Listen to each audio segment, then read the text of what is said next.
Karong adlaw mga kasuyans, it's time to sunduing the kiki in the school. Ay lang tog seryosohan ninyo mga kasuyans kay ako ara to. So nagdagan ta nga to padong sa eskwelahan mga kasuyans nga kung asa magsundo tas mga kabataan nga atong gihatod kaganinang buntag mga kasuyans. Karon mga almost 4 PM na ning lusota dire duha ra akong sunduon kay ang isa nako kapamangkin tong tabatsingching wa mo eskwela. Anya di asya ni uban-uban sa ako magsundo mga kasuyans. So inyong mapansin diha sa kalsada mga kasuyans kung ordinaryo lang adlaw ug way mga okasyon din his dakbayan maghuot gina dinhang mga tricycle ug mga service mga kasuyans kay karong orasaha tinggawas mas mga students. Sana so maghuot na pud unta na siya diha pero sa dako nimong katinga ug sa dako nimong gilukdong question mark hawan og hamogaway ang atong dagan ron kay hamloy kayo way tawa.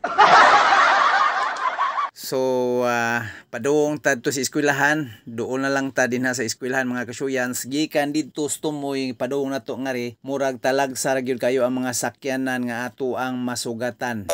Tungod kay dunay dakong okasyon sa syudad sa Davao karong adlaw mga kasuyans, which is ang birthday sa atong former president nga si Tatay Diggs. wow. So mo ning mga orasahan ning abot ako diri sa ako ang pormahanan, inyong makita nga muraga pipila lang yun in town kabuok ang mga nangaging mga sakyanan din ha kadalanan mga kasuyans na makita nyo doon na pa ipipila ka mga private vehicle nga miagi diri para sa pagsalmot dito sa parada sa dawan-tawan karong mga orasaha mga kasuyans. Unya nyo makita din ha sa kumpurmahanan kung ordinaryo lang way mga okasyon kana diha dapita kana nagitapukan na ng mga tricycle diha mga service na din ha og tricycle gyud karong mga orasaha maghuot. Napay usahay diha nga manag-away kay di na mo irog tong uban na mamasahiruan ng tunga. Karon awaaw kayo.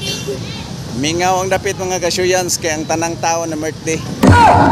So diyan nang ako ang mga sundo mo ning magsuon mga kasuyans. Piding.